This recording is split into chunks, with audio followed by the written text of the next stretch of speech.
We're like, Hello and welcome to the 28th edition of the Perfect Health Mela, a flagship event organized by Dr. KK's Heart Care Foundation of India. We are keeping alive his legacy by continuing everything that he started. The whole purpose of the Perfect Health Mela is to educate people about the importance of health, mental well being, overall happiness, using entertainment as a medium. We've been doing multiple competitions through the week. We had over 2,000 entries where a lot of students sent in their creative entries, performed their talents. There were cooking competitions, singing competitions, dance, painting, debate, acting, filmmaking, to name a few. Today, we're going to be announcing the results for the painting competition across categories. We have two renowned artists and art curators with us here on the panel today. For all the students, for all the people listening in, they are going to be able to give you advice. They're going to be able to share things to keep in mind as you grow your passion for art. Art, for me, brings happiness, right? You look at art, you look at, you're summarizing, you're channelizing your creativity. The whole purpose is to bring some sort of mental peace, to appreciate the beauty of life, that people use a canvas to portray. Just before I go into the session, just for everyone to know here, we are doing a free Zoom OPD from 9 a.m. till 10 p.m. Till 8 a.m. every day, where different doctors, different specialists are doing a free OPD on finance. On the finance field, people are answering questions like if you want to make investments, if you want insurance, how to save tax. Legal, our legal specialists are answering questions on if you need to make a will, what to do if you have young children, how do you secure their future. If you have any legal issues, we have doctors answering questions on COVID, long COVID, hair loss, and everything together. We have a dentist, we have a spiritual OPD. All of this is happening on Zoom ID 842-909-21517. Repeating it, 842-909-21517.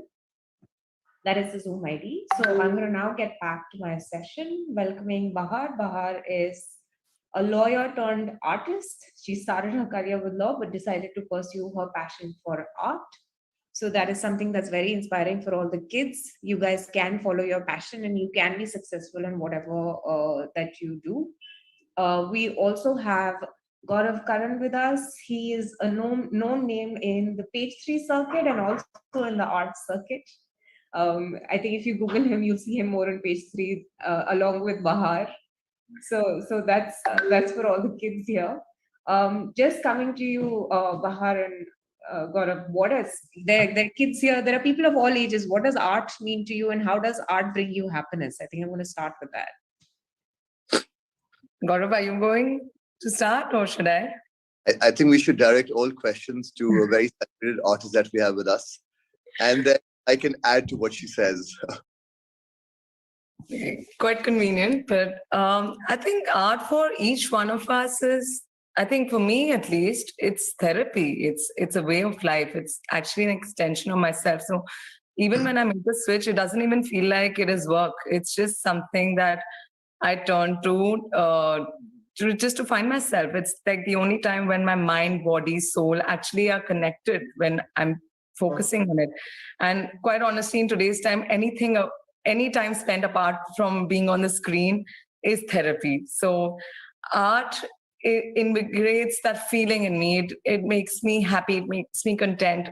It's also, I mean, when you put your authentic self out there, depending on what mood you're going through, and you are able to create for yourself, that in itself is everything about art making. Because today I hear about people trying to ask me, what should I create so that it sells? And I've never really subscribed to that idea, because for me, art is about creating what I want to create for myself.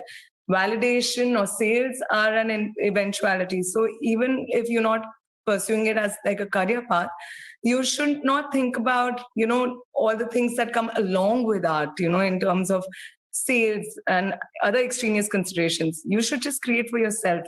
Whether or not you take it as a career is totally up to you, but just know that this is something that is a form of self-expression, and you should totally pursue it because it is therapy. Gaurav, what about you? Fantastic. I mean, as far as I'm concerned, I'm actually an art gallerist, so my work revolves more around buying and selling art and promoting art and talking about art to my clients and everyone else. But as Bahar rightly said, I think my journey with art actually began with my father. So my father used to paint, and he told me these stories as I was a little child, saying that when he was 18, there's this artist, when you talk about classical versus modern art, which Bahar will talk about more very soon. She has this big affinity for classic versus modern. And she explained it really well. So, like, he, when he was 18, like, people were interested in many different things. He, as an 18-year-old, sent his brother to Calcutta and said, and his brother asked, "What do you want?" He said, "I want Jamni Royals." So, so I heard these stories from my father, and I started going to art galleries and museums as a child. So I started taking my children when they were 3 years old, three months old, to art galleries. So, for exactly what Bahar said before and what Nana said, I think art is about mind, body, soul. It's about really understanding. It's an area where you get completely lost. And I don't think there's any right answer or wrong answer. I think you should just let yourself go, understand, feel it, and things like that. Yeah, A you lot of should a lot empty of your people vessel and be the stare at water. a lot of people stare at art, right? That's what they say. They go into galleries and they just get lost in the art. That's meditation on its own, right? In a lot of ways, you see, everyone sees art differently. I may see something very different in the painting that I'm seeing, or a piece of art that I'm seeing. And art doesn't just have to be on a canvas. Art can be in everything that we do. I mean, every form of art comes to the limelight. When we even look at India, every state, every city has a different form of art that they adhere to. So, like Bahar rightly said, it's creative expression, right? It's art is however you want to express yourself, whether you're using paints, whether you're sketching, whether you're doing anything. It's different for everyone. Yeah, I've started creating in virtual reality and I love it. It's so free flowing. That does not mean there's a physical interface, but it is nevertheless a form of expression, right? A self expression. So, and yeah, art is all about flowing, going with the flow. So, Completely, it's about going with the flow. And I think what everyone should do is, educate yourself and keep educating yourself. So also, like, one of the stories which is not has nothing to do with art. So when I was young, someone asked me, "What do you want to do?" And do you want to become a police officer like your father? So I didn't have an answer. So what he said was, "My advice to your son is study." So I said, "Why?" He said, "Just study and just learn and just educate yourself, because this is for the kids." He said, "You can lose everything else in the world. You can lose your money, you can lose your fame, you can lose your power, you can lose your family, you can lose your friends. The only thing no one can ever take from you is your education." So that's why I actually went and I did two masters. But even then, within art, like, talking about studying and understanding and knowing, I think I've been in the business for 15 years and I still learn every single day. Whether if I go to a museum or if I go to a gallery, if I read a book, yeah. if I go to an artist studio, if I see what they're doing, you're just learning. So for all of you 2,000 kids who participated over there, who took part in competitions, just read, just learn, just understand, just get into it, and what you really want to do later will come. But just go and explore the world. I couldn't agree more. As a lawyer, I had some 8, 9 diplomas. I was also practicing for 5 years. I was one of those happy nerds. Okay, I won't say I was a complete nerd, but like some 12 internships and all. But I've not trained myself as an artist even for a day. But all the education that I've had holds me in good stead because somewhere education in whatever form in whichever category that you've decided to educate yourself in, it holds you in very good stead because that whole perspective helps you just sift the grain from the shafts, and that will help you no matter what. No one can take your education away from you. So at least today, with the overload of information out there, I know what's there in for me and what I can ignore. You at least have that confidence and relatability, which maybe would not have been there had I not spent those many number of hours or years understanding my area of practice. So my question, so Bahar, you had a very exciting journey. Like you just mentioned, you were a lawyer for quite a few years. What made you switch over to art, and how difficult was that decision? And again, coming from a, we're addressing children here, schools children, college students, everyone together. I mean, what's your message for people to follow their passion, while also, I mean, you can also do both, right? You did both for quite some time as well. Yeah, it was not an overnight decision. I mean, in fact, I was really avoiding it because, here you're thinking of financial stability. And I mean, I love law. I still do love law. It's just that for me, art was a way of life. For me, it was never work. And I've been painting, creating. And, like when I was really young, I would go to Archie stores and look at the cars and look at the mechanisms. And I would come home and replicate it. I would love to work with my hands. So it's not like something that I've decided overnight. I would also not lay all my eggs in the same basket. I had to ensure that I was selling well before I made the switch. So, it's just like, what I used to do when I was a kid. 20 years later, I'm doing it at a much larger scale now when I'm creating kinetic installations. Just kept the child alive in me. So it's not like I decided to give up on something and take something over. Also, I mean, so the real switch actually happened when I got married. And earlier, when I was in my law firm, I used to burn the midnight fuel by painting at night, and through the day, I used to be a lawyer. So one thing led to the other, and like art was a stress buster for me when I was a lawyer. But once I got married, I had a time crunch, and I realized I cannot carry on juggling because I can't compromise on sleep so much. And then, I did a Now, and couple now of you're a shows. mom too. Sorry. And now you're a mother as well. Yeah, I know. But you know what? All this has given me practice, so I can. I'm very happy. I think I was training to be a mother all along. So yeah, so it's been quite seamless in terms of me choosing my path. But when it comes to just making that switch, took a very calculated decision. Only when I was able to sell well, and my art sales were giving me as much money as my legal job, is when I decided to basically quit my law job. I took a sabbatical. I never really quit. And then I started traveling a lot for work.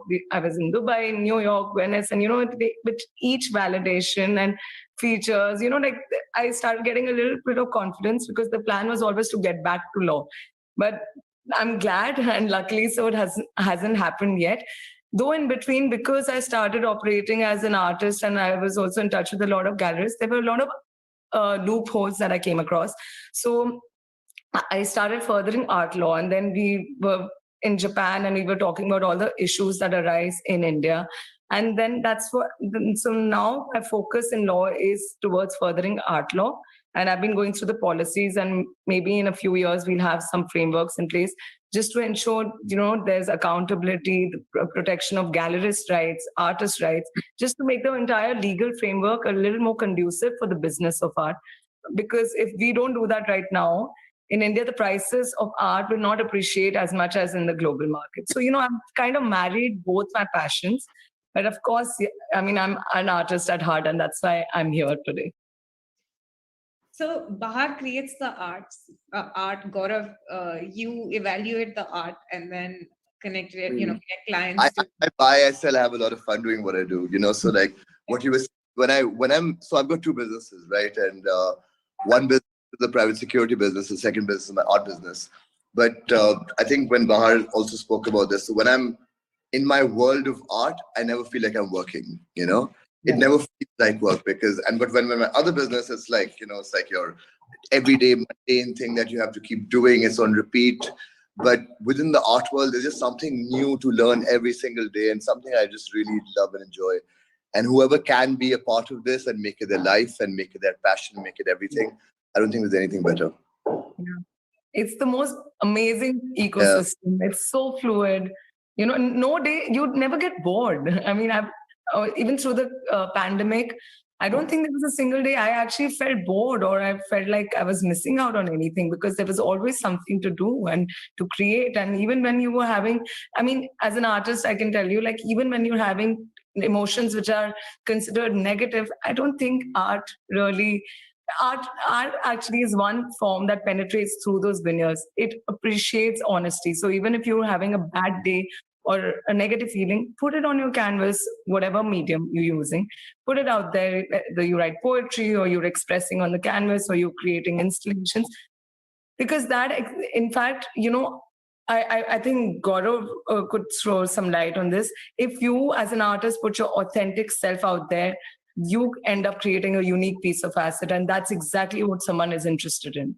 There's No, no completely. formula Yeah. to. You have to be as honest as you can with yourself, and then your canvas will speak for what you do.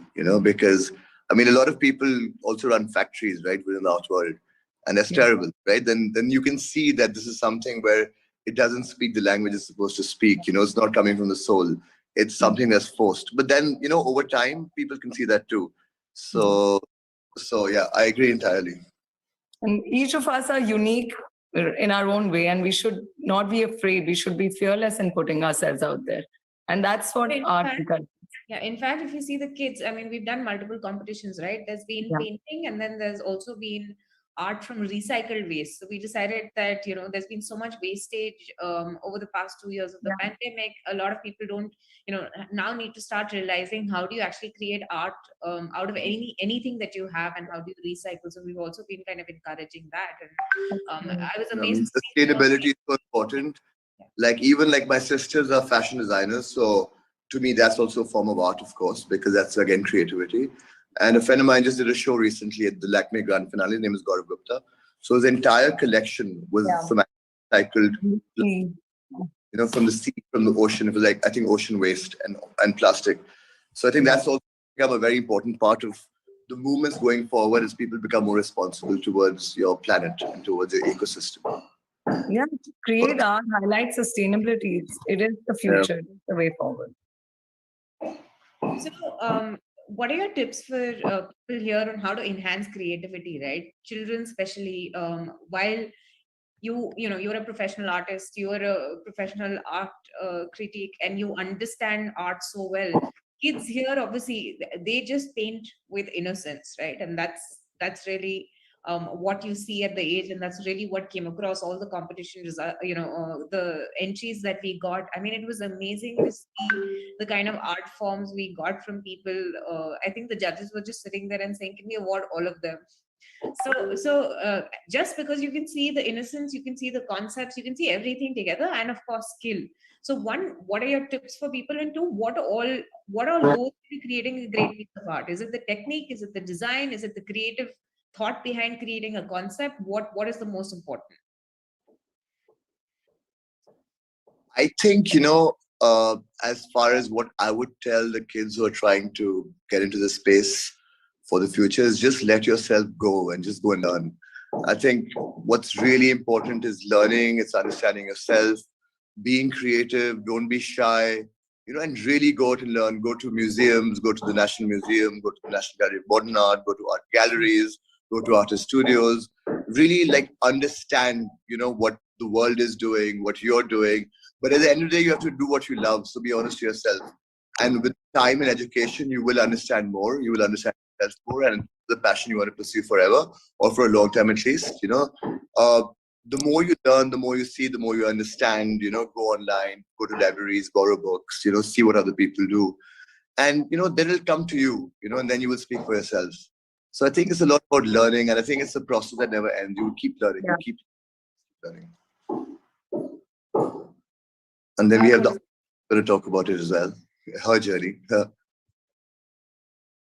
Bahar, what is your tip for the kids here? How do you tell them to encourage?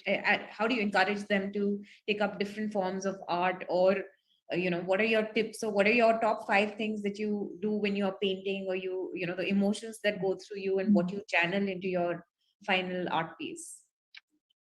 I think art is something that transcends linguistic barriers. Okay. So for me, and like I said, it's an extension of myself. I actually, when I create, I try to find myself in it. And of course, I mean, empty vessels make the most noise, but so keep learning, like Gaurav mentioned. Keep your mind open. Don't get stuck to one form just because you think that's your expression. There is no rule against evolving. Each one of us is a different person, because we all are a sum of our experiences, right? So you have to embrace all your experiences. There are a lot of people try to shun their experiences or, so their circumstances, and they want to create something that is, say, happy or would sell. I don't really subscribe to that. I think the moment you're able to put your authentic self out there, and that will happen only if you've let your guard down a bit. You become a little fearless. You are more receptive to the world and the environment around you. And if you're able to just highlight the poetics of your time, or the scenarios that you have embraced and if that reflects in your art, it's just a matter of time before one or the other person notices it, and you never know where takers would come. And yes, of course, from a business point of view, because I've really used social media to my advantage, I was also a complete novice with absolutely no like godfather in the art space in the family, because we are a family of lawyers, and if at all, my family's only bought art, so they have nothing to do with the business of art. I just figured things out by myself, and I just think it is so important to use that one free platform that you have, of course, in consultation with your gallery. Use it to your advantage, put yourself out there, because there is already so much content out there. If you don't take that step to even put your content out there, people won't know what you're brewing in the studio, because a lot of artists, including me, I never, for like 6-7 years, I never showed my dark charcoal sketches because I thought people would really judge me. But it was a very beautiful and interesting space. And the day I showed it the first time, they like one or two buyers came and they bought my entire show. So I had no idea, like you never know what clicks. So just don't be fearless. And I carry on experimenting. A lot of people stay in a phase for some time, including me. I had one series that's been going on for 6 years, and there are a couple of series that I ditched because I realized it was no more for me. But then, as I've gone along, I've also kind of started finding my language, and it is in materiality, not exactly a form. It's not like, you have to carry on making horses because it worked for someone else. Okay. You find your own expression, and you will do that only when you are opening your mind to everything around you. And trust me, if you're just like consistent, you keep putting your work out there, use free platforms that are available to us. Okay. And I'm not saying start dancing on TikToks, but use it to your advantage to just share your form of expression. Reach out to the galleries, show your work, continue to show your work, because you never know who will take it up. Yeah. So, Bahar, I'm just going to follow up. I have a follow-up question. So, we did want to discuss classical versus modern art today, right? And that's actually Gaurav would let you know about that. I'm not sure what exactly is classical art. Classic art, from what I mean, Gaurav, correct me if I'm wrong. Classic art is the pre-modern era, right? Which is basically religious, and it's more like documentation of the scenes that have happened or depicting something that lies, whereas modern is more like a form of self-expression, like in terms of it does not really have to be a story also. And this is connected to period between 1860s to 1970s as the modern art era, right? So I don't understand what's exactly classical. Gaurav would be in a better position to explain this. I think traditional art does get classified as classical. No, I think there's international context to look at it as well as the Indian context. So the international context, which I was actually reading a little while ago, is what they describe as classical art is what's timeless and what's, but more from a time period. I think this. Greek and Roman going up to Leonardo da Vinci, Renaissance art. But when you look at then modern is what comes after, when you look at the Warhols or the Rothkos or the Dalis and the Picassos. But from an Indian context, I mean, where we look at the division is modern and pre-modern. And modern is basically when the progressive art movement started, with when you talk about Hussein, Sousa, Raza, Tayyib, and pre-modern is when you actually look at more miniatures and you look at antiques and antiquities. That's the area I have very little knowledge about it. I'm learning a lot. I'm trying to learn it now and trying to acquire knowledge. In fact, like 2 days ago, I was in Bombay, so I went to one of our oldest auction house antiquities dealers, and I said, "Teach me, tell me what I should do. What I should do, how I should learn." So, I mean, that's the division. I think the division is based more on time when you talk about classic versus modern.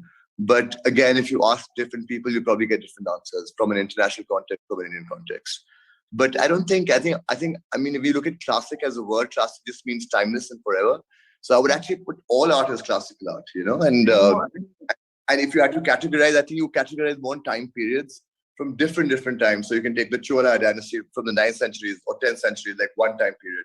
Or you look at contemporary art today, we have people like Subodh Gupta and Bharti Kher and Bahar as another, time period that we're looking at. So, but then again, I think art is timeless, and to categorize it is a little difficult. I think you can talk about movements, you can talk about when surrealism was big or something else was big. But to really talk about classic versus, I think it's a very broad category. I had read somewhere that more religious and historic context is incorporated in classic, but again, that's not really taking out a distinction, because modern could be exactly that.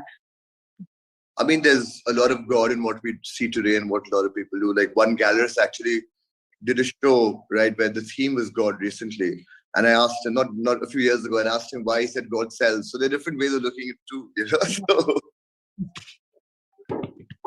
Why don't you tell us about what are the kind of paintings that you do, and what is the kind of stuff that you're so passionate about? From starting as a charcoal artist, I used to love portraits and everything when I was a baby. Oh my God, I can't stand faces now. Now I would just disrupt everything. Like now I paint more emotions. Like I feel like my hand has become very abstract. Like it just flows with abstract. So I know I've swerved towards abstraction in a big way. I love materials, so it's almost like when I travel, like I'm not limited by paints or brushes. And I'm in a way, I'm glad I never went to art school, because nobody was there standing on my head to tell me what's right or wrong. So I'm quite fearless, okay? And I think I get a little bit of guts because I've been a lawyer. So I just, whatever I can get my hands on.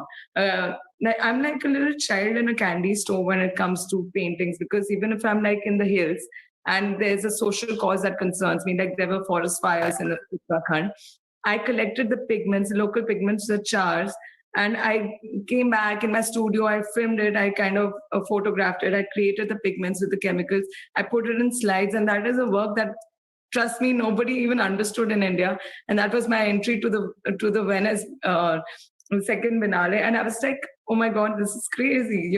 Like, so sometimes when you have a concept running and in your mind, and you're able to just encapsulate it well, you never know who would be a taker. So this was a painting come sculptural, installation.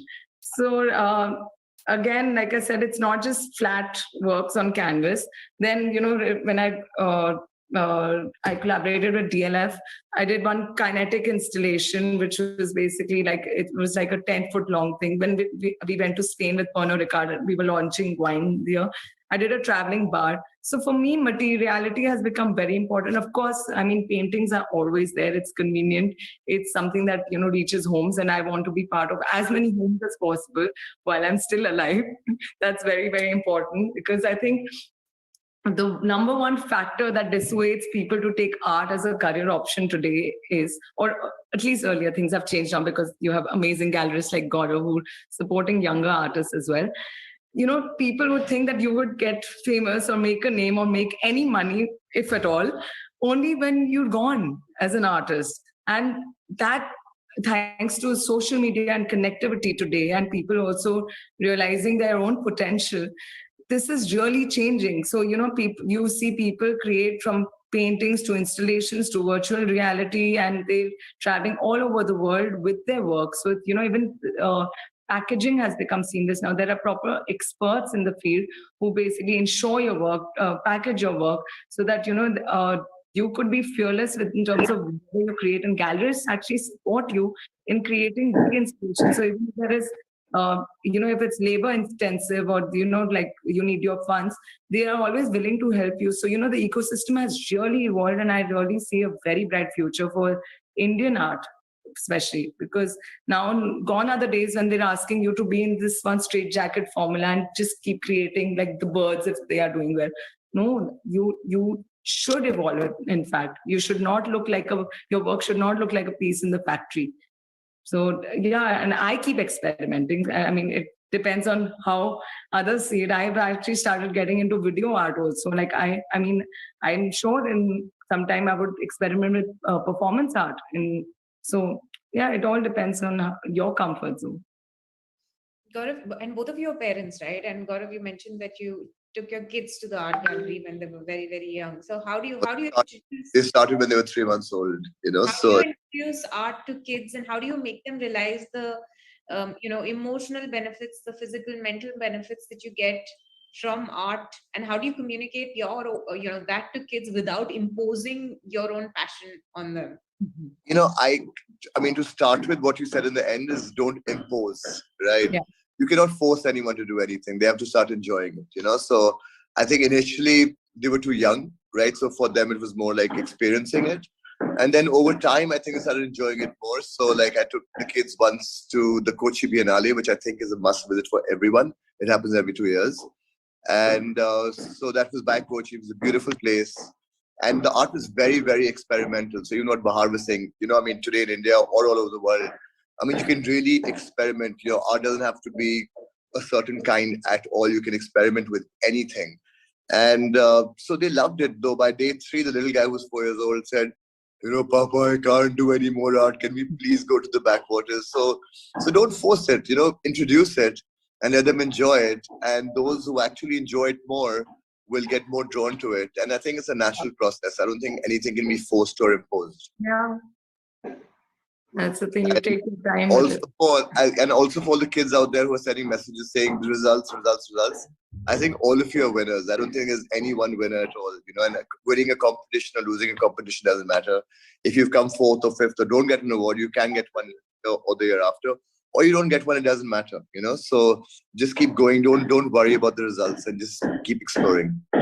Gaurav, actually, from on behalf of the students, and I want to ask you, and even I had a personal question: how do you guys, as a gallerist, judge what is good art or bad art? I don't think I can even answer that question. Like, for example, we saw lots of MF Hussain in our life. And there are some people who hate Hussein and Yeah. would love Hussein. Some people love a certain period of his. Some people don't. Some people like his colorful works. Some people like his deeper, older works. So I think there's art for everyone. So Yeah. we actually go out there and look at from a gallerist point of view, I think the gallerist also has to like what you sell, because you can't sell what you don't like. Right. So every gallerist also has a different kind of art. So if you want abstract, you go to one art gallery. And so every art gallery, you want more decorative, colorful art. There are certain galleries for that. So I think every gallerist also has a certain kind of art Yeah. they identify with and enjoy themselves. So, and then when minds meet, whether it's the artist or the gallerist or the buyer or the collector, I think there's a meeting of minds. So it's just about exploring and understanding, and going to different people for different things. What about art as an investment? Art is considered something that's timeless. It is definitely an investment. A lot of people invest in gold, but a lot of people also invest in art. Better than property for sure. I can give you that. So that's giving due recognition to art, right? And I feel that's so amazing, because an artist may create something, and 100 years later the value of that is only appreciating. So that just means that we recognize the value of art in our society. And of course, the young people here also need to understand that you again, like you said, it's not about winning one award, and it's not about winning one competition. You're painting out, you're pouring out your heart and your soul into your canvas, and then you're painting it. There may be a different person who may, one person may like something and another person may find value in something else. And the value of that only appreciates as your skill gets better and as your art gets better, or, people connect with it more and it becomes more relevant. Let me tell you something. When people talk about skills, it's such a subjective thing to say. Yeah. There's so many artists who ditched their skills and they unlearned whatever they knew. And they have this childlike expression, like Arpana Kosh, and it's beautiful. It's so innocent. It's so happy and, like joyous. It's like a child painting, but because of that innocence, there are buyers who connect with her work. So I don't even think you should really stress yourself about if somebody can draw straight lines or can try and make a tree perfectly. It's all about symbolism and as far as in abstracts, in fact, you don't even have form. Like I personally hate boundaries because I've overcome those boundaries in my life. So, it's a form of expression. So just be yourself and keep doing it, because whatever your journey is, you're carving it out and you'll just keep getting better at it. So what I'm going to do now is I'm going to open it up for a few questions in case people have questions. I know Sakshi's been messaging me, asking her questions separately on chat and asking me to ask that. Sakshi, why don't you ask your questions directly? And then any other students here, all the budding artists, if you have any questions, you can please either put them in your chat box or raise your hands. Sakshi, you have a question?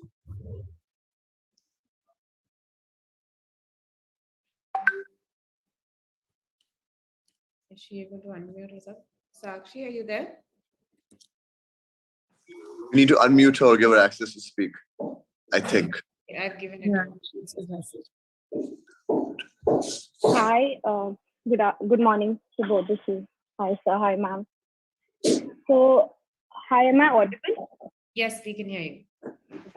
So, I have always, I'm interested in art theory. So, I read that since the emergence of technology, right, if we talk about traditional artists, so artists like Rembrandt and artists like Vinci, they started as portrait artists because they used to paint the royalty.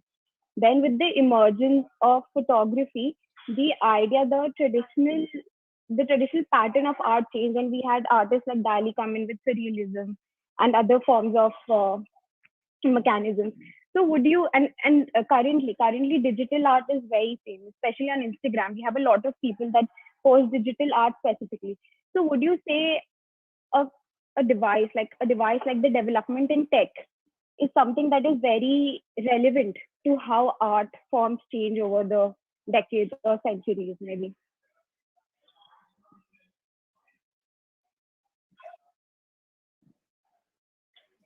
I mean, are you asking whether how technology is going to play a role in art, or is technology or digital art playing a role right now, and going forward, will it be more? So my question basically is, with the emergence of technology over the years, right? We have different types. We started with the camera. Now we have a technology where we can just paint on our iPad. So the way technology emerges, right? It changes itself. It develops itself over the years. Does that also change the course of how art is made, how art is created, how art is perceived? With the change in tech, does art change as well? I think technology and art, they always have, and they always will. And as we move forward with more things, I mean, right now you look at NFTs, they're massive, they're huge. You look at this guy called People, he made this thing that sold for like $65 million, where this artist took a photograph every single day, and for I don't know how many years, put it all together and sold for $65 million as a non-fungible token, NFT as they're called, which is basically puts value on something digital. And but then when you talk about creating, I think there's so much multimedia today, where even Bahar was talking about how she went to Uttarakhand, and she, and there were the fires over there, and she used that in her art. So you can use technology, you can use anything that you see. I don't think art is limiting at all. And whether it's tech, whether it's non-tech, whether it's your hand, whether it's something you make on an iPad, it could be anything. I mean, you've seen Yves Klein, right? I mean, he's an artist, and there's a certain blue that he does. It's called the Yves Klein blue, and his entire painting is just one color, And then you have artists, I forget the name, who will take a canvas and just cut a tear to a Luciano something. What is it? I forget. So you just see a tear through it. And then you have artists who will use any kind of medium, photographs, an amalgamation of photographs. You take Rashid Rana, he's one of my favorite Pakistani artists. So what you'll see from far away is like a beautiful red carpet on which Muslims pray. But you go close by and you'll see like butcher shops over there. So it's like a photo montage, So I don't think it's limiting at all. You're going to see a lot of tech and art come together in many different forms, in many different ways. Right, sir. I am. Yes, madam. I've got a question in the chat box for you, Bahar. Someone sent it to me privately, asking about women in art.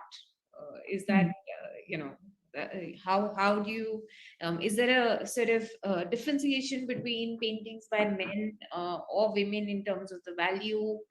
Is that something? Is there some sort of discrimination or opportunity that art brings in the field? Because we do see it in many different sectors, and a lot of that's what the question is. There are a lot of successful artists are often men, or the highest selling. There are a lot of women who are doing very, very well now. I mean, Gaurav would vouch for that. But I would say that, in terms Are of in a being able, evidence of that. sorry? I said you and yourself are evidence of that. That's I'm why the fine, question but came I'm from. actually talking about the senior contemporary artists. There's so many Nasreen. There's, of course, there's Subodh, but there's also Bharti. And some of these women have really Shilpa Gupta's work. She's doing so well. See, I think no longer has it been like considered an impediment because of gender, but I still, because there are a lot more women who have gotten into the art space in the last decade. Earlier, I would say, there was, that's why you hear of lesser masters who are women, because earlier the distinction was there because of whatever, like the family framework and the framework and societal norms. Not too many women were able to pursue their passions because there were they had a lot of domesticated issues or other concerns that did not really lead them to follow, and you really had to be a disruptor to be able to pursue your passion earlier. Things have changed now, in fact. So I would say in the next 10 years, you'll be seeing a lot of female artists who are getting out of the mold that has been dictated by the society. We can already see it. You open your Instagram and you'll see how fearless people are, because everybody has been empowered with this one gadget. And it is so seamless. It's literally brought all of us on one level playing field. So it's all about now hard work, consistency, and a spark. Like you never know who you connect with. And given that, I think women have nothing to shy away from, and they, if not on an equal level playing field, because I think women are also known to be extremely creative. They could even like Trump now, existing men in the field. But I won't even like, art is something so beautiful. It does not even like consider the process of making art, at least. It does not it does not matter. Your gender does not matter. It's just a demographic effect we've seen in the past. So that should not even be a consideration, because today, at least, I can see that things have really turned. People who are looking at art, they look at art for its value, not the person who's creating it. Maybe their journey is important. In fact, their struggles become even more important when you see a piece of artwork, but not purely on the basis of gender. So don't even have those considerations in your mind while you're creating art. That's something very important, and that's a message for all the young kids here, right? That you should not have any constraints, any sort of, you should not feel any constraints while doing anything that you're passionate about. In fact, whatever, own it. Yeah, yeah, yeah. Yeah, because art only knows your soul and your heart, okay? Nothing else. I genuinely feel at the grassroots level, all of us are the same. It does not matter where you come from and where you were born. Or ultimately, human emotions boil down to very simple, basic. Like it's one level playing field, and that's what art knows, and that's the beauty about this profession. It does not discriminate. People can, but art will not discriminate. So you stay true to your art, and people with a good eye will pick up your art. Does the art bring you emotional, mental peace? Do you resort? If you're angry, do you go to your canvas? If you're upset, do you pick up your paintbrush? How does emotions work as a part of this? It's And really that's, fun. I'm bringing this in because during the pandemic, kids were stuck inside the house, right? Kids did not allow, parents weren't letting kids even go to the park across the road. They weren't letting them get out of the house. People were frustrated just being on Zoom calls. And I've done so many sessions with kids over the weeks where they've come to us and told us that, ma'am, I'm on a Zoom call, and then after that I can only watch TV. I don't know what else to do. I don't know how to express myself. I don't know how to get some sort of an out. And I just want everyone here to have, get that message that you can go to art. Yeah. Art is therapy. It is therapy for children and adults alike. And I mean, I'm sure Gaurav enjoys going through artworks, just watching them. Imagine the process of creating. It's like unparalleled joy. You can't compare it. It's like you creating with your own hands is such an empowering feeling. And it is one time you will be divorced from everything around you, because then whatever you've invested in, that's what's coming out. Whatever you put inside you as a system, that's exactly what you regenerating, recreating in something, seeing something just emerge. You need not have a plan, so if God forbid we have another pandemic, or if you're not feeling good on a given day, I would actually urge the parents to dedicate a wall. If not canvas, dedicate a wall to the children. Just paint it white later. Let them loose. Let them take it out, because it's better that they release and find what is inside of them, what they're capable of, in a very creative, as a creative outlet, rather than have, them just deal with that negative feeling or whatever they've been made to go through because of the circumstances.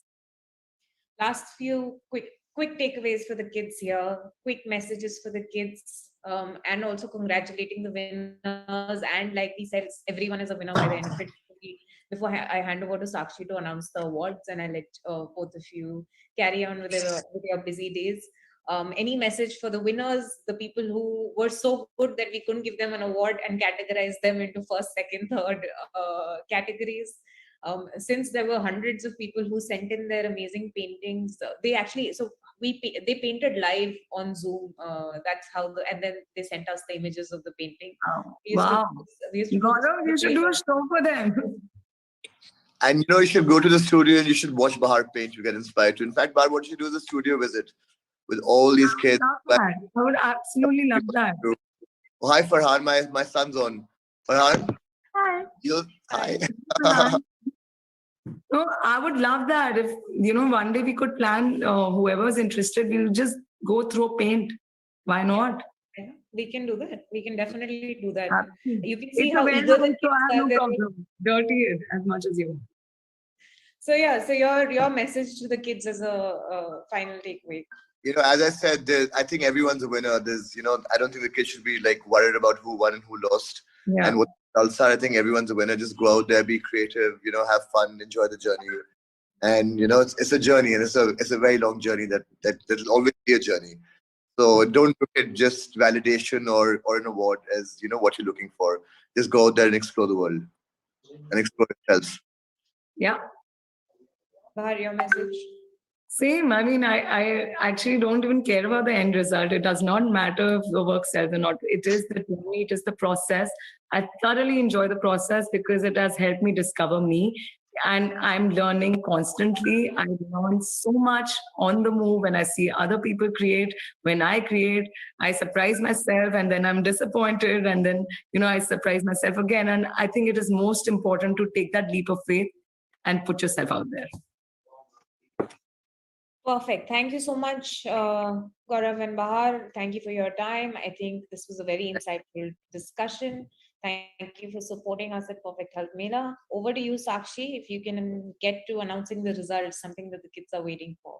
And we will definitely organize this paint visit with Bahar for the winners and the other people. Of course. Sakshi, over to you. Hi, everybody. Sakshi from HCFI.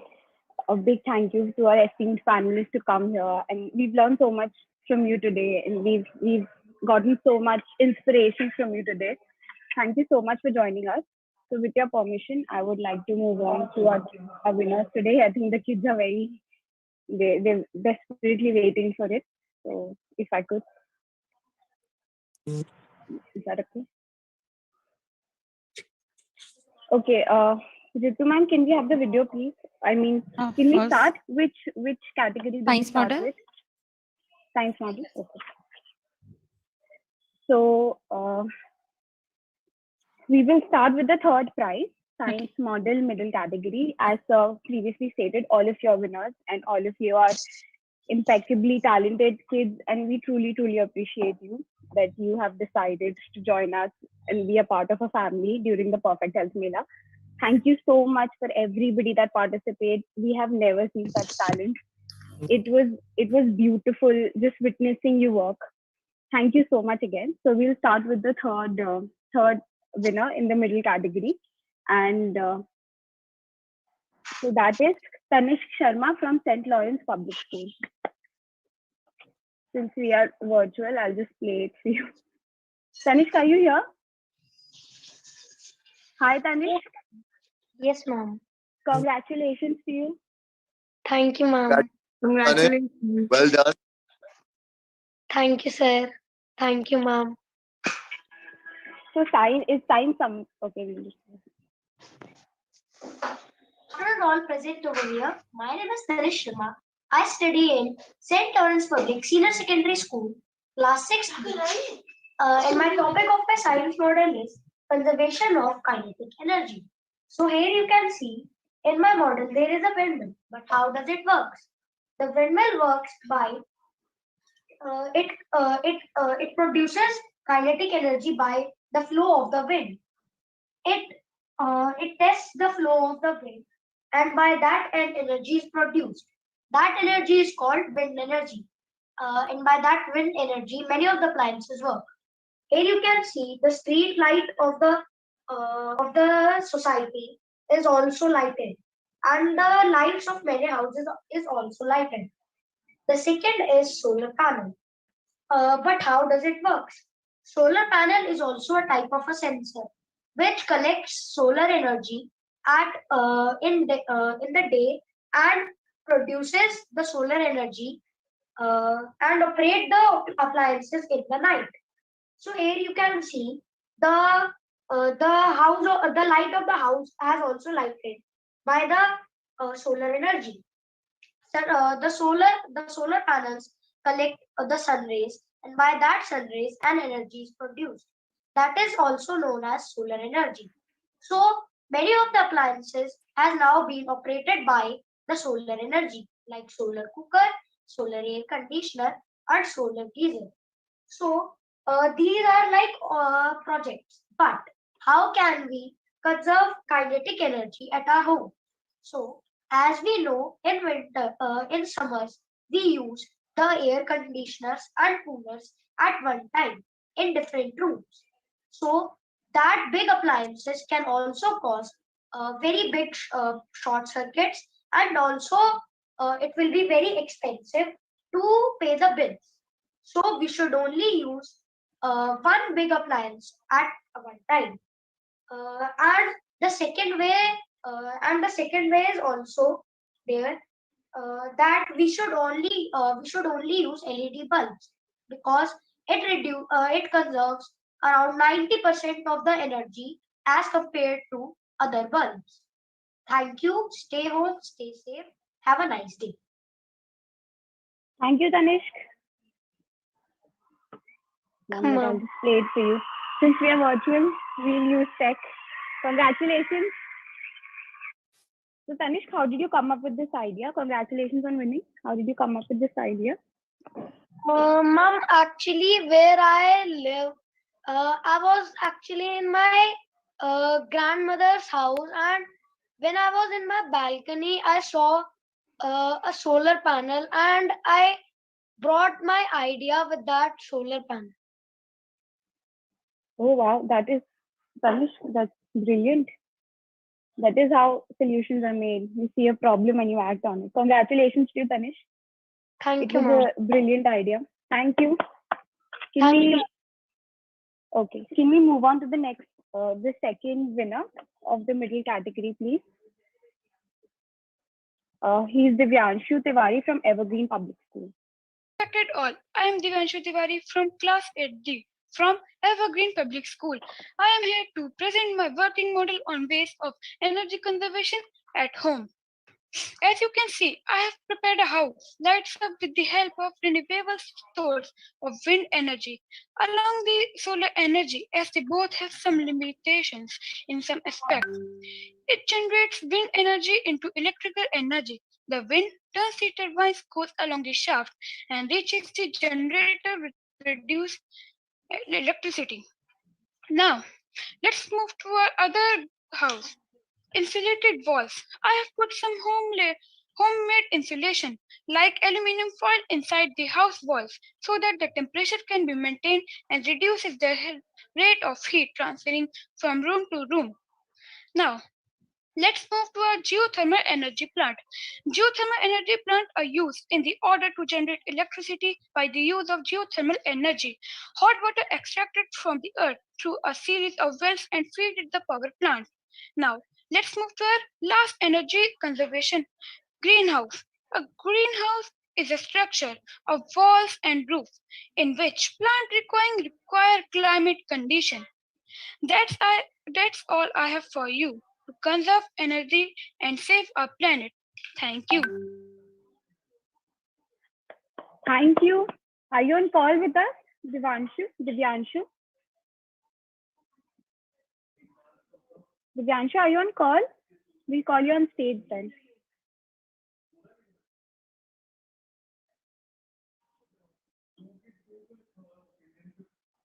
Okay, I don't think Divyanshu is here with us. But congratulations to Divyanshu. Whenever you watch this, please know that you made an amazing model, and that was a brilliant idea. And we truly appreciate you, appreciate your talent, and that you participated in this competition. Thank you a lot. Thanks a lot. So the first winner is on our screen. He's Tanish Sharma from St. Lawrence Public School.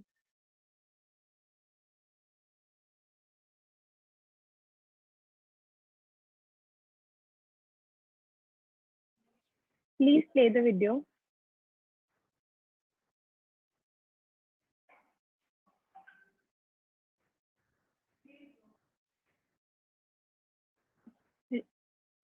One second, I think there's an error. Please give me a second.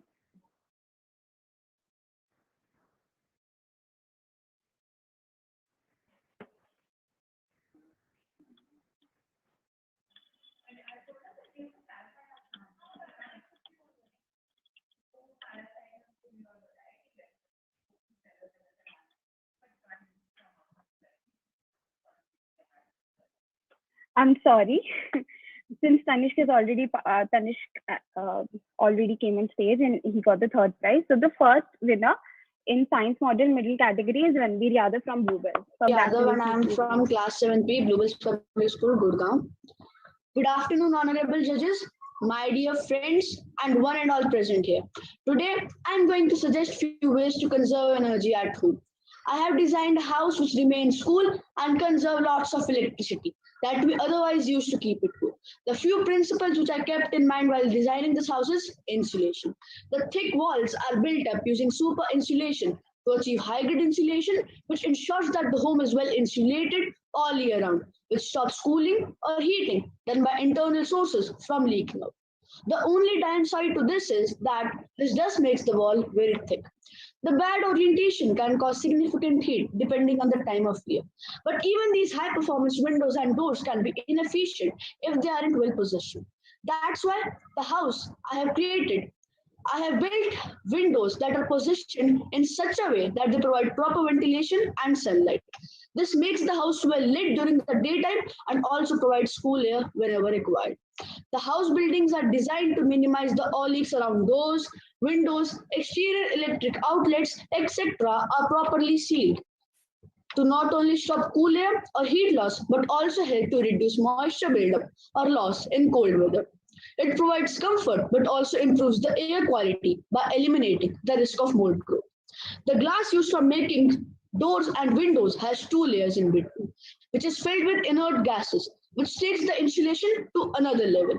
And the heat that they absorb due to sunlight doesn't heat up the house unnecessarily. Another solution to the problem could be solar window film. They reduce solar heat gain and is designed specifically to work on windows and standard glazing. An application of solar control window film will work to provide an immediate, cost-effective and long-lasting solution. If insulation is a problem and can't be done on already built house, the color of the house plays the vital role. The light color will absorb less energy and reflect the sunlight, keeping the house cool. But if you live in colder part of the world and want the house to be warm paint it with dark colors as they are good absorbers and will absorb the heat. All these changes will keep the house cool, well ventilated, and well lit, which will not use unnecessary electricity to run air conditioners to keep the house cool, and we will save a lot of energy. My house also has solar panels, which makes it self-reliant on electricity. If these panels are effectively used, it can give electricity to the grid.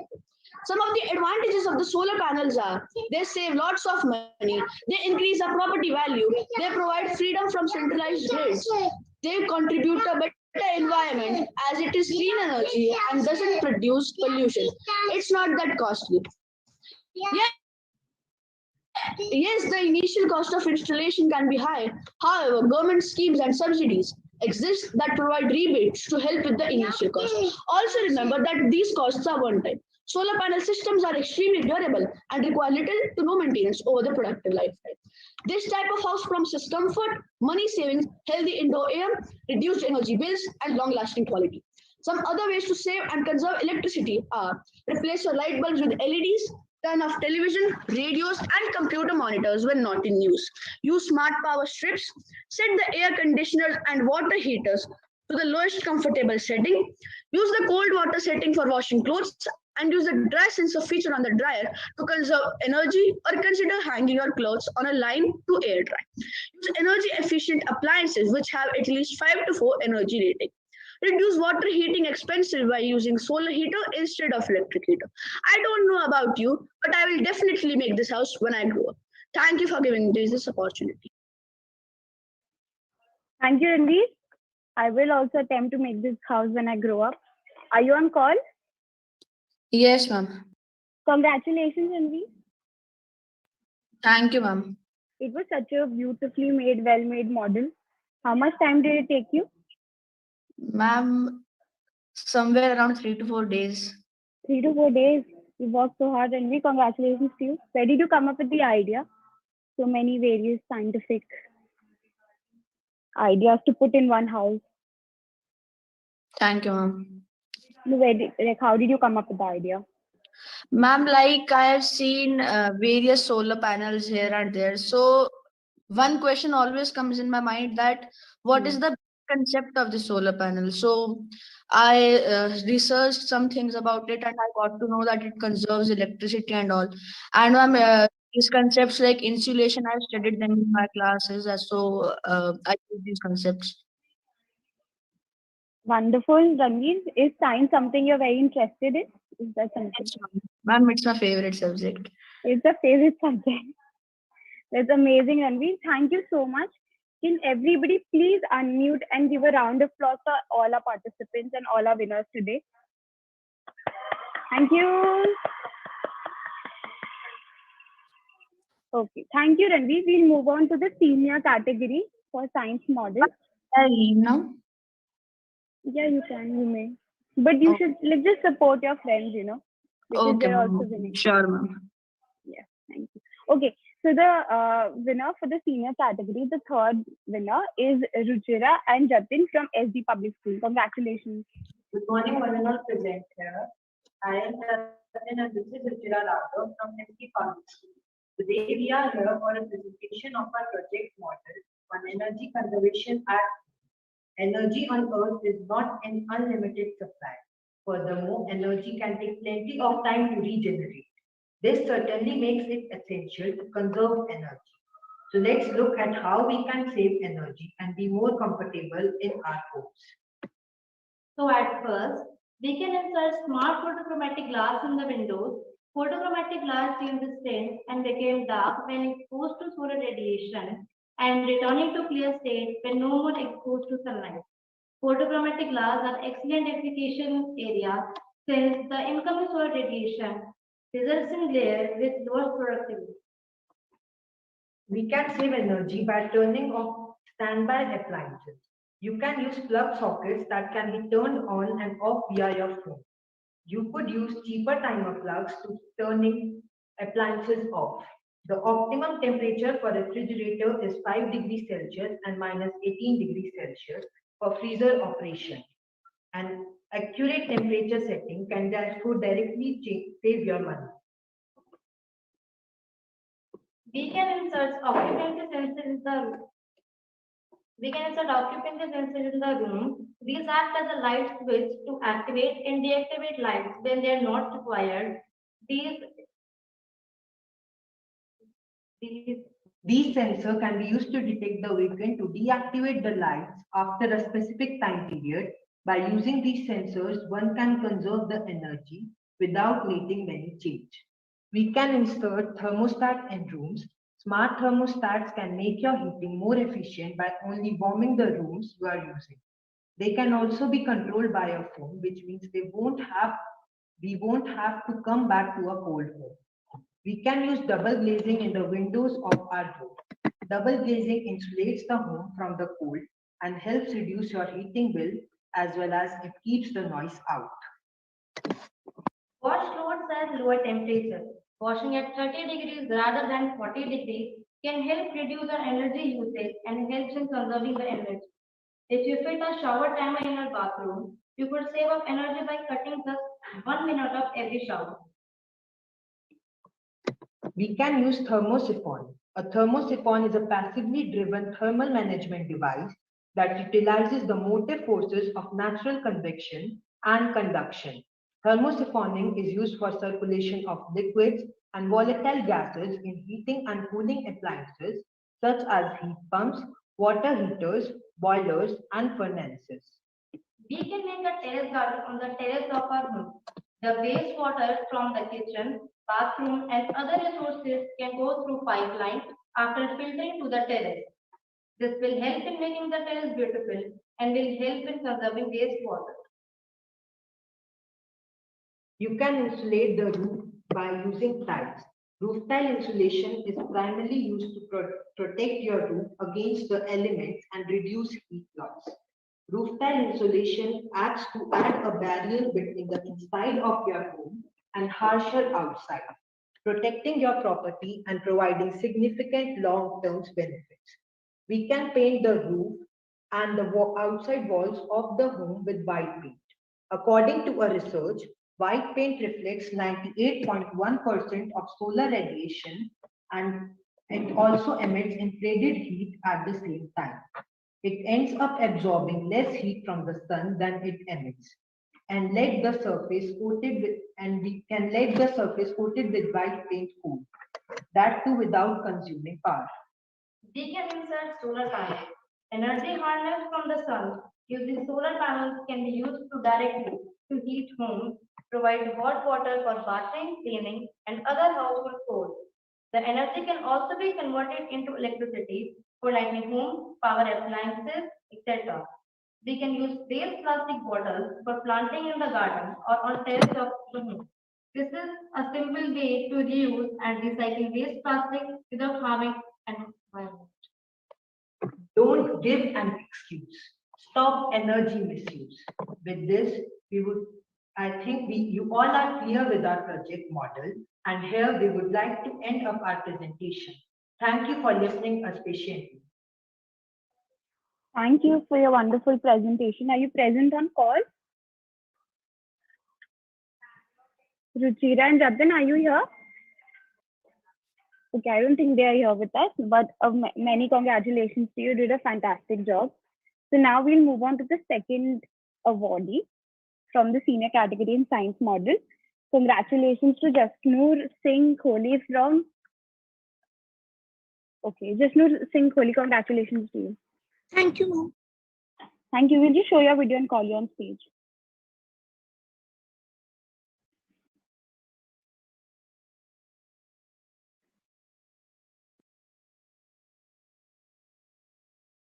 Conservation of energy at home. This is a wellness plan. First of all, I'll explain to you about biogas plant. What is a biogas plant? Biogas plant is a dome-like structure. It consists of organic materials such as discarded food residue, fats, sludge, powder, food waste, etc. These organic materials are mixed with water and fed to the digester. A digester is a sealed chamber where anaerobic decomposition takes place of organic matter. After a few days, the organic matter completely decomposes to generate biogas, which consists of methane, carbon dioxide, hydrogen, and hydrogen sulfide. After biogas is captured, it can produce heat and electricity, which can be used for charging cars and operating electric appliances at home. As you can see in my model, that car and scooter are charged with the help of biogas, and this refrigerator is working with the help of biogas. Now, I'm going to explain you about solar energy. Solar energy is one of the cleanest sources of energy, and it is an extremely efficient way of making your house more efficient and sustainable. Solar panels don't use any water to generate electricity, they don't release harmful gases to the environment, and the sources of their energy is abundant and best of all fire-free. Solar technologies convert sunlight into electrical energy either through PV panels or through mirrors that concentrate solar radiation. This solar energy can be used to generate electricity. As you can see in my model, electricity in the house is generated by solar panel.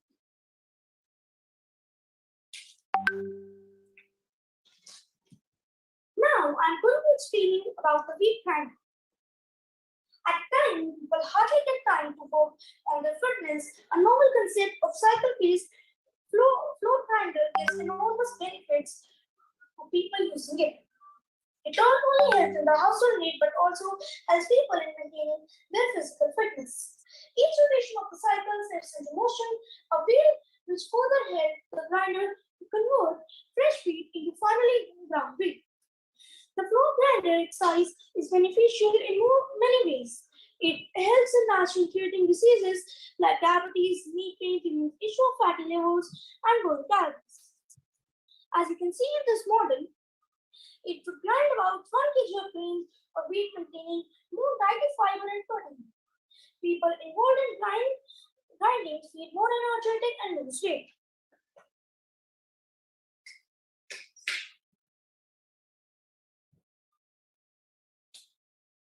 This is the biogas. Here, with the help of the cycle, the grinder is moving.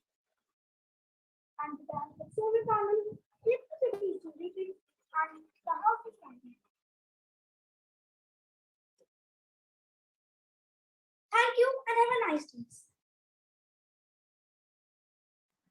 Thank you, Jasnu. That was such a beautiful presentation. So well made. Thank you, ma'am. So is energy conservation and environment something you're passionate about, something you follow a lot? Yes, ma'am. And ma'am, the wheat grinder that I took, it was an idea from one movie which I saw, Three Idiots. In it, Really? the idea, and from that I did. What part of 3D? Ma'am, when Rancho's friends go to find him, and then they see that the wheat is grinded with the help of the cycle. Oh, at the end of the climax. Yes, ma'am. That's genius. That's so smart and innovative. Congratulations to you, Jasnu. Now we move on to the winner of the science model in the senior category. Congratulations to Muhammad Ari from Little School. A Little Flower, I'm so sorry. Honorable jury members and teachers, as we all are witnessing a worldwide pandemic, so I can't convey my idea face to face, but I will try my best to demonstrate this virus. We have designed an indoor natural air purifier cum disinfectant. Necessity is the mother of invention. As we all know, air pollution is a major problem for all of us. PM 2.5, formaldehyde, and various harmful microorganisms are some of the pollutants present in the air. Do you know that indoor pollution is 10 times the outdoor pollution? Nowadays, many fancy and expensive air purifiers are there in market, promising 100% protection against mere illusions. These cost from 10,000 to some lakhs and are dangerous for the environment. So now, to solve this major problem, we have created INAV-D at cost of less than 1,000. This is our INAPD. The indoor natural air purifier consists of 5 basic components: the homemade natural disinfectant, the beeswax candle, the rock salt, and the iron stand. And the last is activated charcoal foam sheets. Now, I would like to tell you about the individual working of our INAPD. First is the beeswax candle. Due to burning of this candle, air around it becomes hot and rises to the upper chamber. Which is made up of activated charcoal foam sheets that absorbs PM 2.5 and purifies it. The second is our rock salt.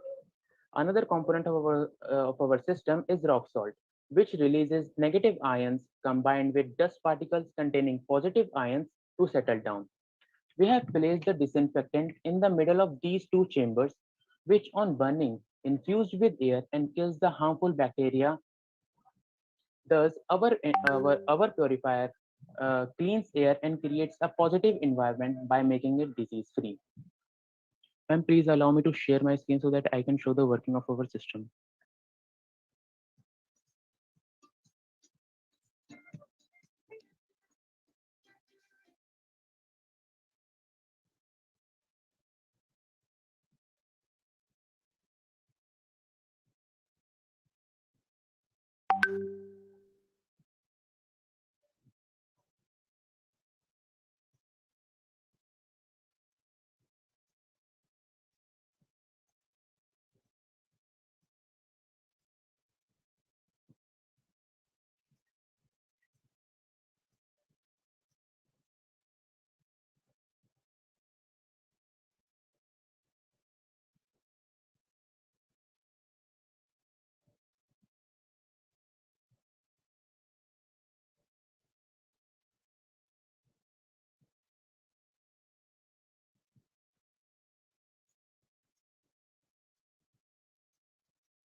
Now, I would like to tell you, positive ions is purified from PM 2.0 because the inside environment. Ma'am, as you can see, we have the meter which tells us about the PM 2.5 concentration in our atmosphere. So before the using of our system, as you can see, the PM 2.5 concentration is 52, and after using the inside environment is purified from PM 2.5 and formaldehyde. Thus, as you can see, the before using our purifier, the PM concentration of the environment is 53, and after using it is 41. Our purifier cleans the air and creates a positive environment, making the environment free from diseases like lung cancer, asthma, bronchitis, and many more.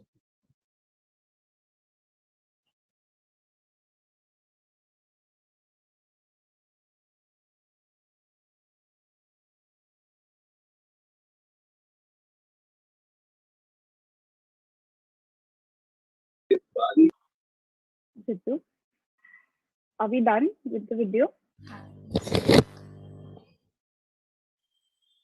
Yes, Achi, we are done. Is we done with the video now? Yes. Hi, Arif, can I have you on screen, please? Congratulations to you.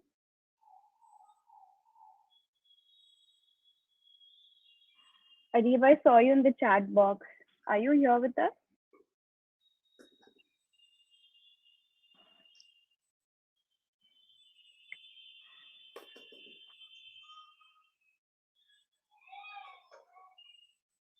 Hi, Arif, can you please unmute yourself? Yes.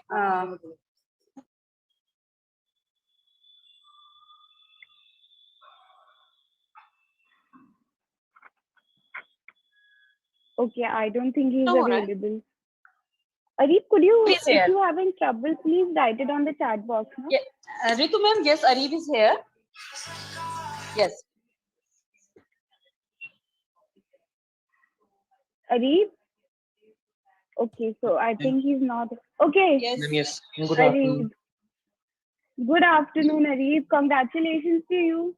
Thank you very much, ma'am. That was a fantastic idea and a fantastic model. So tell us, how did you come up with the idea? What was your thought process behind it? As ma'am as ma'am जैसे देखते हैं हम कि ma'am हर year ma'am जैसे ma'am बहुत ज़्यादा pollution आ रहता है मैम इस फेस्टिव रीजन्स में मैम फंक्शंस में बहुत सारा मैम पॉल्यूशन आ रहा है। तो मैम मैंने सर्च करा था इसके अबाउट कि नेचुरल वेव्स कौन कौन से हो सकते हैं मैम, क्योंकि मैम वैसे तो मैम बहुत सारे हैं लेकिन एयर प्योरीफायर जो है मैम वो बहुत एक्सपेंसिव होते हैं और मैम वो हार्मफुल भी होते हैं एनवायरनमेंट के लिए। तो मैम कुछ ऐसा नेचुरल करना चाहिए था मैम जिससे एनवायरनमेंट में भी ज़्यादा वो ना हो और एयर भी प्योरीफाई हो। Is environment something that you are passionate Yes. about, conservation of environment? Yes. Okay. Thank you so much, Arif. Our organization also, we conduct a lot of, like the next session itself is by our head of environment, our director of HCFI. He will be in conversation with the Sparrowman of India, Rakesh Khatri. I'm sure you've heard about him. He's saved millions of sparrows in India. Yes. So if you're interested in that, you could stay. Anybody, any of our audience, please stay for the next session as well. It will be a very interesting topic about environment and environment conservation. And everybody here, as I'm very sure, are somebody that's passionate about the cause. So thank you, everybody. Please unmute yourselves and give a big round of applause for the winners and a big round of applause for Reed. Everybody that's worked so hard for today's the competition and the mela. Congratulations, Arif. Have a good day. Thank you, ma'am. All thanks to my teachers, ma'am. They guide me very well. Actually, Guru ही होता है. Thank you so much. Thank you, ma'am.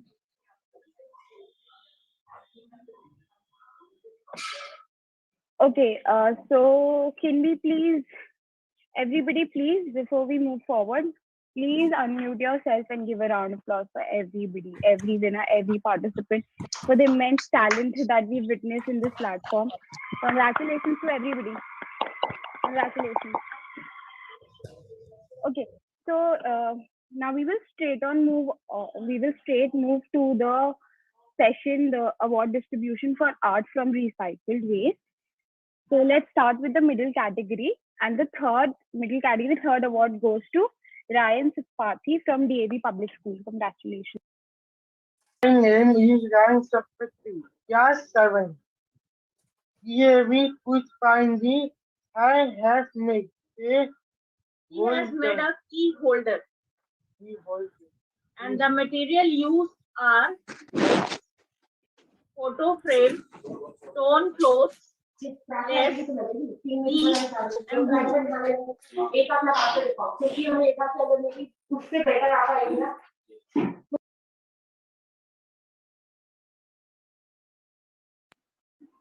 Bittu?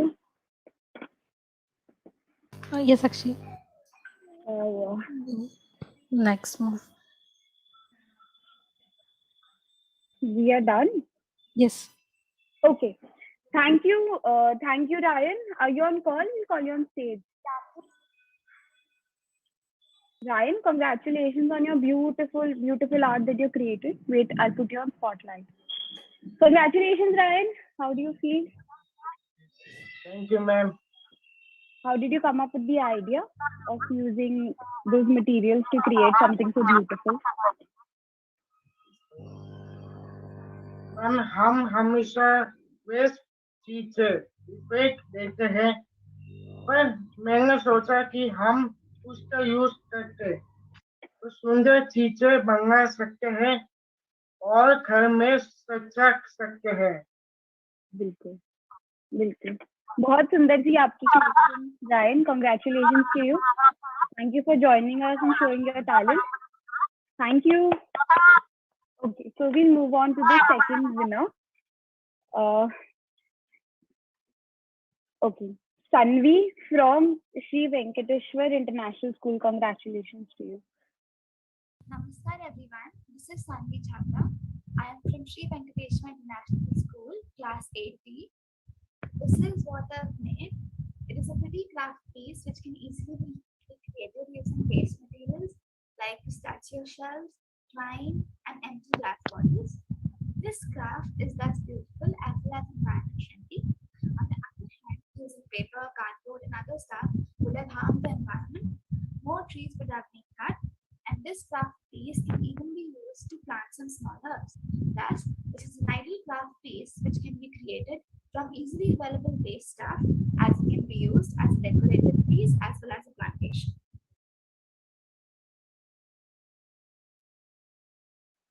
Congratulations. Are you with us? Sanvi, we'll call you on stage. Yes, I'm here. Please turn on your camera, dear.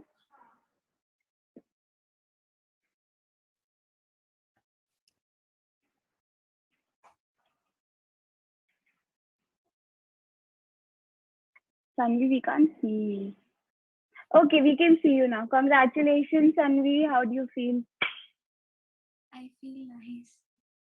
How did you come up with the idea of I found creating? various glass bottles lying outside and pistachio shells also were waste. So I thought of creating this. It was beautiful, Sanvi. So, do you paint as well, or do you just are you just into this idea of creating art from a different medium that is recyclable waste? Okay, it's okay. Okay, Sanvi, I don't think your network's fine. Okay, never mind, Sanvi. Congratulations to you. Very well done, very well made, very beautiful. Now we move on to the winner in this category, art from recycled waste from the middle category. And she is Chavi Sharma from Bluebell. Good afternoon, everyone. I'm Chavi Sharma from Bluebell's Model School, a student of class 8C. So this is the product which I have made from the waste material. This is a lantern. For making this lantern, I've recycled a plastic bottle and some old newspapers. I have inserted a LED candle in it. When I turn it on, it looks like this.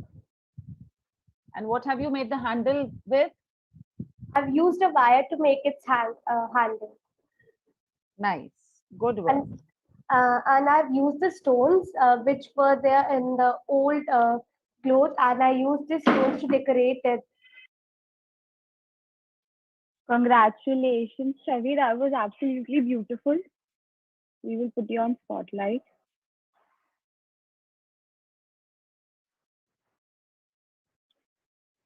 Okay, can you unmute yourself? Yeah.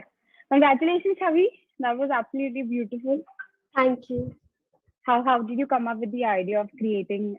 Since the theme was waste, we need to recycle the waste material. So I used the old plastic bottle and the old newspaper, which were of no use. So that's how the idea came in the mind to make this lantern. So what did you use? Did you use a bulb in the middle for the light? I used a LED candle which we use for the Diwali. Right. That's so smart, Chavi. Congratulations to you. Very well made. So before we move on to the senior category, can we have a round of applause for everybody? Please unmute yourself and give it up for your folks, for your friends. Congratulations to everybody. Okay, thank you, Chavi. Thank you for sharing your talent to us. Now we will move on to the senior category for art from recycled waste. So the third prize goes to Mohit Raj from Public School. Congratulations to you. Okay, 1 second. I'm sorry. Yeah. My God, you have made right now? Ma'am, yes. All the things? Ma'am, yes. Ma'am, I have used paper mache. Paper mache. Okay. Ma'am, is it visible? So you have already prepared the paper mache? You have to prepare it before you have started? Ma'am, I use it. Okay. Very good. Thank you, ma'am. So, ma'am, I use tire also for making crocodile. Good.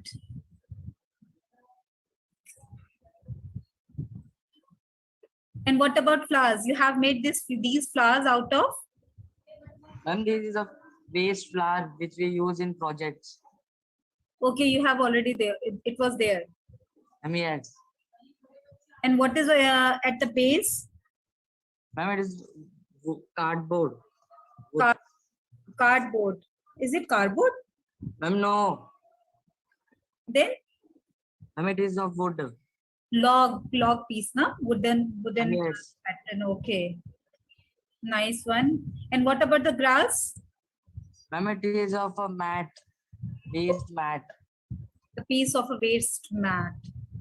Something.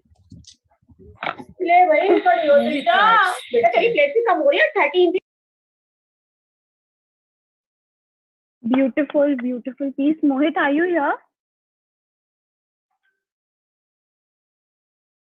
Okay, I don't think Mohit has joined us today, but congratulations to you, Mohit. That was beautifully done and beautifully made. Congratulations to you, immense talent, immense talent. Okay, so now we move on to the second winner in the senior category. Congratulations to Akshita from Bharati Public School.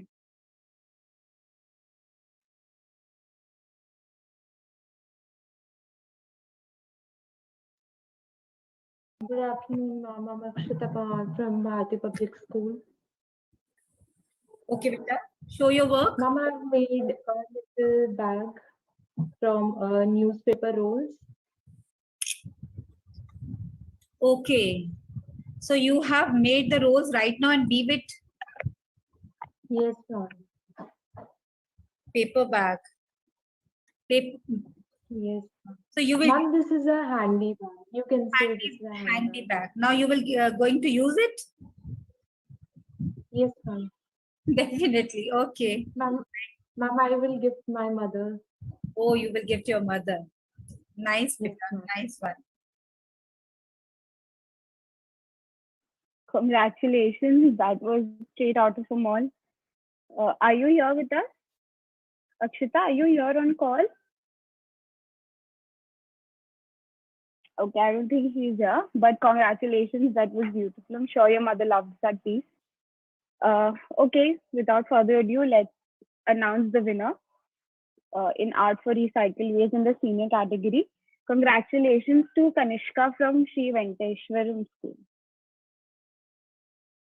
And some disposable plastic bottles, which I have used here, and a waste cardboard. Ma'am, the stacked tire to make a sort of a planter can be a great and perfect green solution.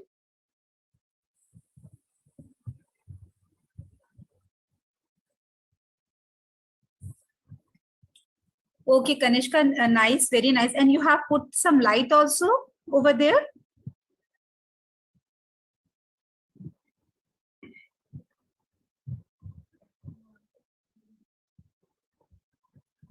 It's the sunlight reflection. Oh, it's a sunlight reflection. Okay. Yeah. Is it visible now? Yeah, very much. Very nice. So it's a huge one, now. So where did you put it? Outside or inside your house? Ma'am, outside in the balcony. Then what will happen to the cardboard? When rain is coming, what will happen to the cardboard, darling? No, ma'am. We'll kept under a shade, which is in our balcony, so it will not get wet. It will not be wet. Okay, Kanishka, nice one. Very good. Thank you, beta. Yeah, thank you so much, ma'am. Congratulations, Kanishka. I see you on call. Please turn on your video. We'll call you on stage. Yes, ma'am. I'm there. Thank you, ma'am. I don't think your network's very well connected. Kanishka, are you there? Can you turn on your video, please? Just a second, ma'am. Are you able to hear me clearly now? Yeah, sort of. Okay, ma'am. I'll just switch on my video. Yeah.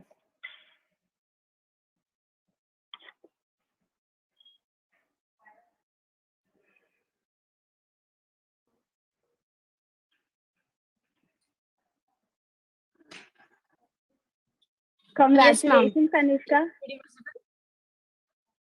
That was so innovative and creative. I think we can all agree with that. That was very creative. Thank you so much, ma'am. How did you come up with the idea of creating a swan? Ma'am, though it was an open theme, but I'll just work upon the environment. I decided to make a planter. Okay, Kanishka, we love to hear, we loved your thought process behind it. that you were thinking about conservation as well and created something from nature for nature. Congratulations, Kanishka. Please, everybody, unmute yourself before we move on to the painting results and give a round of applause to every winner and every participant and all the talent we've seen today. Congratulations. Thank you so much, ma'am.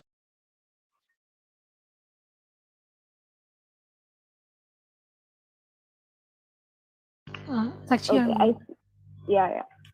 Sorry. I see that a lot of people are waiting for the painting results. I'm getting that query continuously in the chat box, and I understand you guys have worked so hard. So without further ado, let's start with the primary section for the painting competition. So the winner for the primary section in the painting competition, not the winner, I'm sorry, we'll start with the third awardee. So the third awardee in the primary section for the painting competition goes to Zikra Fatima from New Horizon Public School. Congratulations. This is what she's made. It's beautiful. Our theme was beauty of nature. So that's something she's complied by. Thank you so much. So Zikra, are you on call? Yes, ma'am. Congratulations, Zikra. How do you feel? How did you come up with the idea? Ma'am, I like paintings. And when will I go outside so I will see the nature? Did you paint this or did you use crayons and other mediums? No, ma'am, I will paint it by myself. Okay, thank you, Zikra. Congratulations to you, dear. Thank you for participating. You're welcome, ma'am. Okay, let's move on to the second winner in painting primary category. Congratulations to Trisha Gupta. I can see you on call. So we will call Trisha only on stage to explain her painting to us a little bit. Thank you, ma'am. Congratulations, Trisha. What have you done? What was your idea behind it? Ma'am, the topic was beauty of nature already. So I have seen many waterfalls. So I thought that I will paint on that thing only, the waterfall, the trees, the sunset, all together.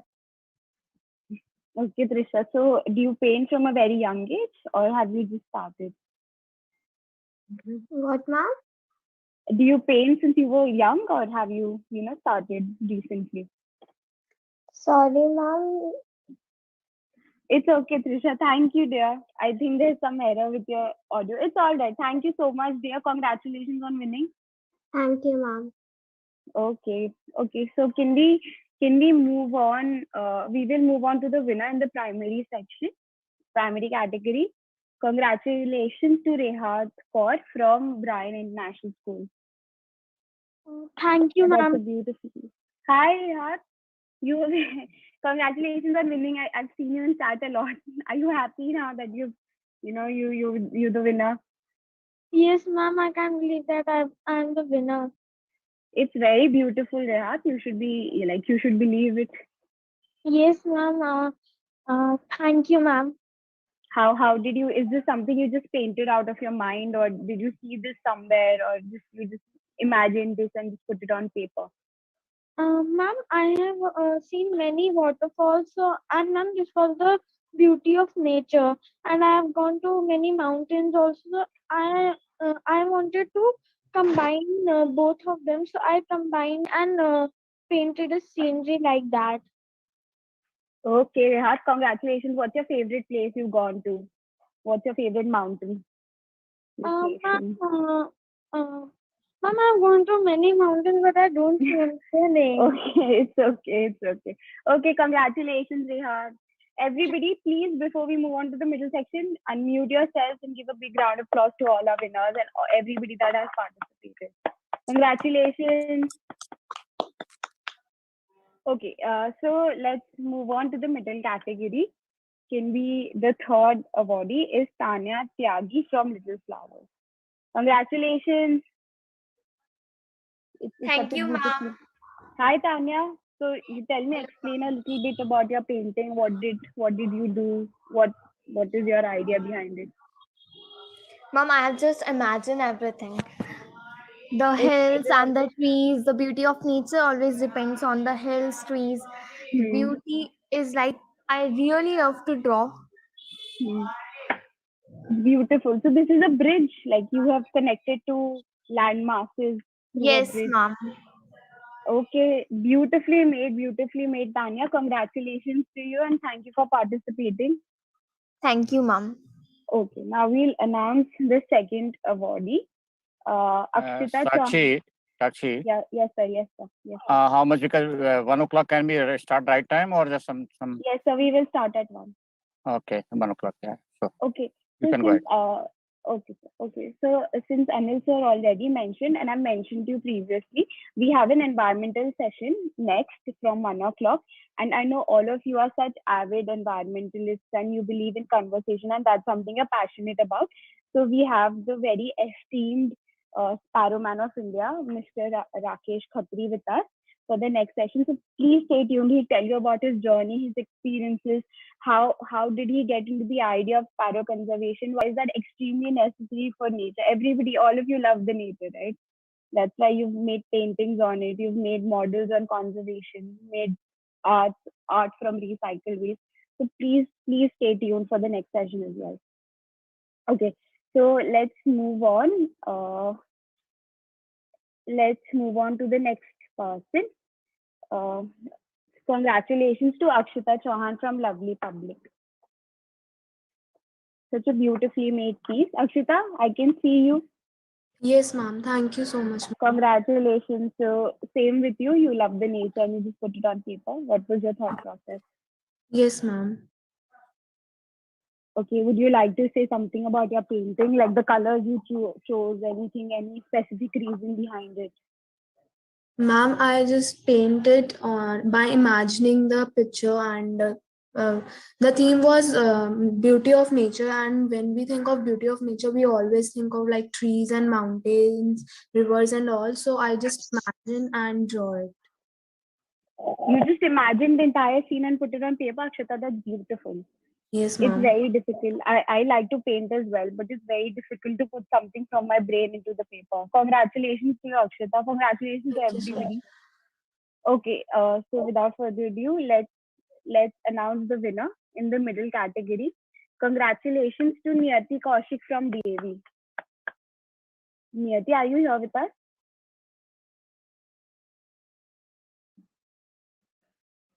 Niyati.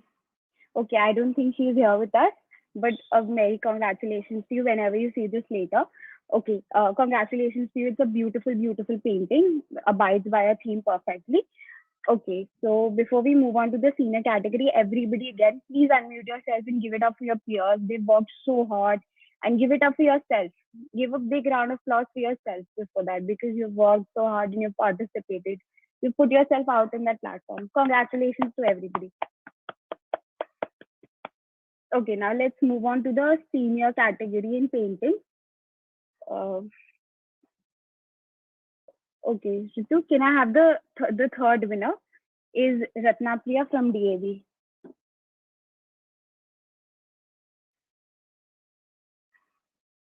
It's Manvi.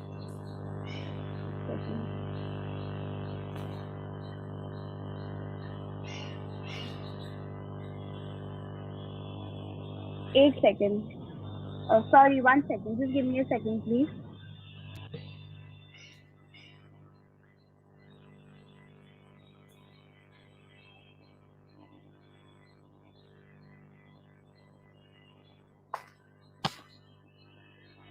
Sakshi, you're on mute. You're on mute. Okay, I'm really sorry. We have a tie between the second and the first place. So I will announce the third place first. Congratulations to Manvi Bal from MM Public School. Congratulations to you. Manvi, are you on call? I'll put you on screen then.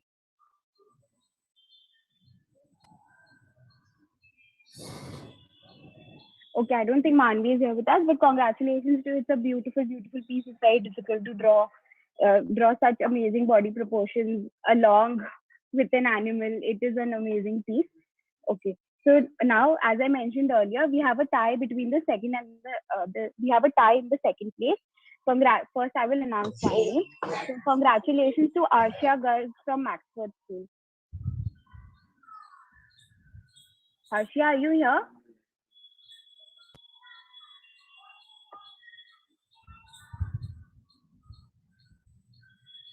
Okay, I don't think she's here, but as we all can witness, it is a beautiful piece. It is a beautiful piece, and the color she's used along with the strokes, the technique, the light composition. Congratulations to you. I hope you. I truly appreciate. We truly appreciate your talent, and please keep on creating. So now the tie for the second place. The second person is Ratna Priya from DAV. Congratulations, Ratna Priya.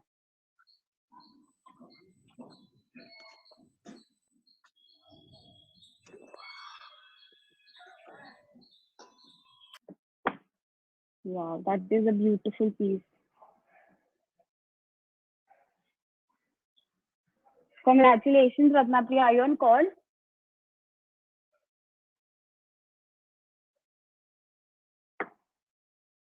Okay, Ratna Priya.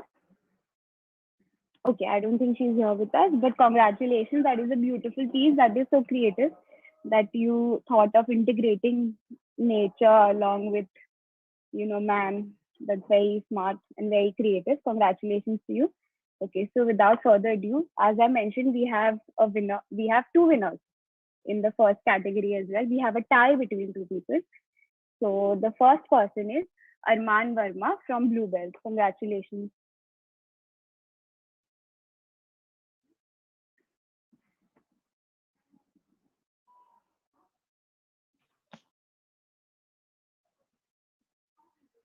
That's beautiful. Arman, are you on call? Yes, ma'am. Arman, please turn on your video. That's beautiful, Arman. How did you come up with the idea? Ma'am, as tortoise, ma'am, they are becoming extinct, and I thought that, ma'am, it is a tortoise in the center, and he's uh, he's carrying the whole nature on his back. That's very poetic, Arman. And did you place this in a sunset sort of a placement? Yes, ma'am. Beautiful colors, Arman. Did you just imagine this and just make it out of your own creativity? Because it's amazing. Congratulations, Arman. Beautiful piece. Thank you so much for participating. We truly appreciate your talent. Okay, so the last but not the least, the tie between with Arman is Livansh Malhotra from again Bluebells. Wow, that's crazy. Livansh, are you here? Yes, ma'am. Please turn on your video.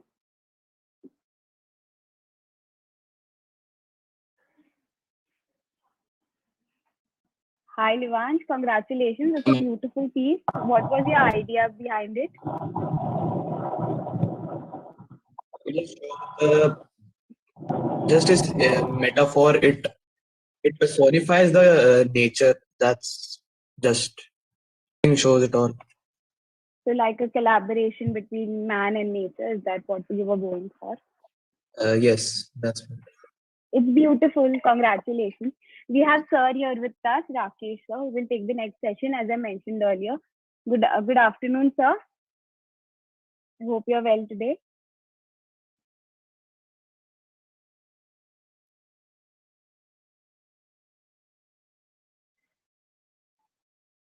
Okay, 1 second. Okay, thank you so much, everybody. Thank you for joining. Before we move on to the next session, please, everybody, unmute yourselves and give a big round of applause for everybody that has participated and won, and the immense talent that we've seen on the stage and we have seen during the Perfect Health Mela. Everybody, please unmute yourselves and give a big round of applause for everybody. अगर दिखाई दे तो मुझे बता दियो मैं mark करा दूं. Congratulations. Also, guys, please don't be disheartened. We believe that you were so good that we couldn't place you in categories, and you were that great that we couldn't place you in a category. That's why we also have special awards coming out after this session, after Rakesh sir and Anil sir session. So please stay tuned for this session as well, because all of you are environmentalists and sir is a legend when it comes to environment conservation, and he saved multiple thousands of sparrows in our country. Please stay tuned for this session. Rakesh sir, thank you so much for joining us. I'll just hand over the Thank you. mic to Anil sir. Thank you. Okay. Am I audible? Anil sir? Yes, sir, you're audible. Okay. Okay. Yeah, Sorry, Sakshi. really very sorry. Yeah. I think we'll wait for just 2 minutes because 1 o'clock. So let the people join. So we'll start in 2 minutes. Okay, Okay, sir. Okay. Yeah.